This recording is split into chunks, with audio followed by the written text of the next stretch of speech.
Do Brasil chegou-nos uma notícia triste que quase que abalou o mundo, numa fase em que já estava a ganhar corpo e um aquecimento o debate político no Brasil por causa das eleições deste ano.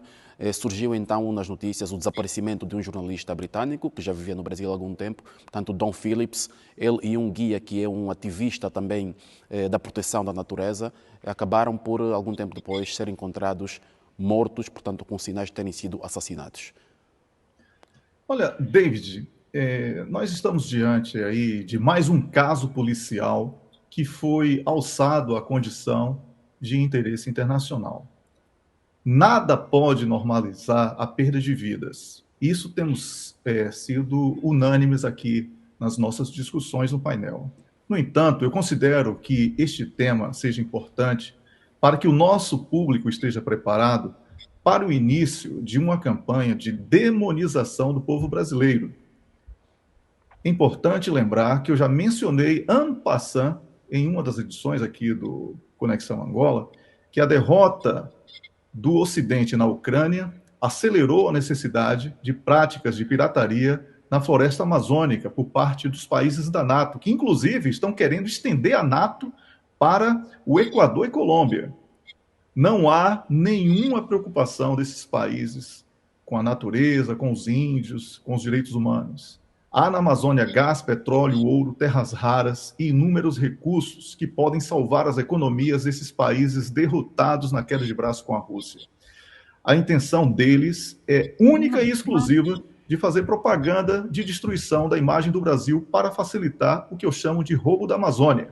No caso específico dos crimes de Bruno Pereira, que entrou sem autorização da FUNAI, que é a Fundação Nacional do Índio, e de outros órgãos competentes na área de reserva do Javari, local onde os crimes aconteceram, Bruno Pereira, que estava acompanhado pelo jornalista Don Phillips, que trabalha para o jornal The Guardian, que é um jornal que publica frequentemente fake news sobre o Brasil, olha, eu vou repetir, nada justifica os crimes, mas, no entanto, ao ingressar sem autorização numa área que é reservada e que tem um elevado histórico de criminalidade, porque ali, David, passa toda a cocaína que sai do Peru para a Europa e também para os Estados Unidos. Para além da pesca ilegal de um peixe chamado pirarucu, que é um peixe de elevado valor nutricional. Os malogrados sabiam dos riscos que corriam.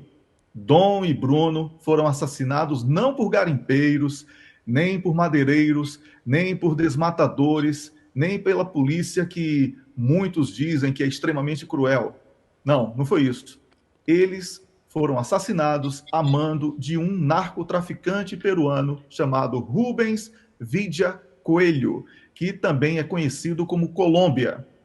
Aparentemente, a presença do jornalista e do indigenista prejudicava o transporte de cocaína na rota entre Peru e Brasil, e esse teria sido o motivo do crime. Eu trabalhei em Angola no período da guerra, David. Nunca deixei de seguir as recomendações de segurança das autoridades competentes. Por isso, estou aqui vivo.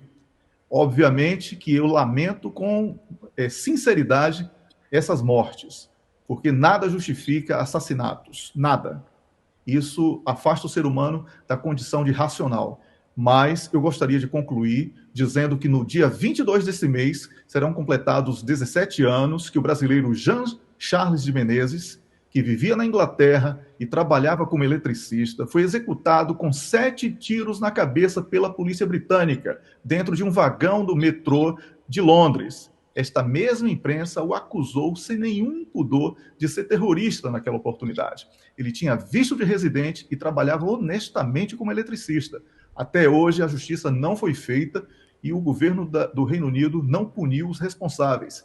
Isso não reduz a minha empatia em relação aos crimes do britânico Don Phillips e do indigenista brasileiro licenciado Bruno Pereira, que trabalhava para uma ONG norte-americana lá na floresta amazônica.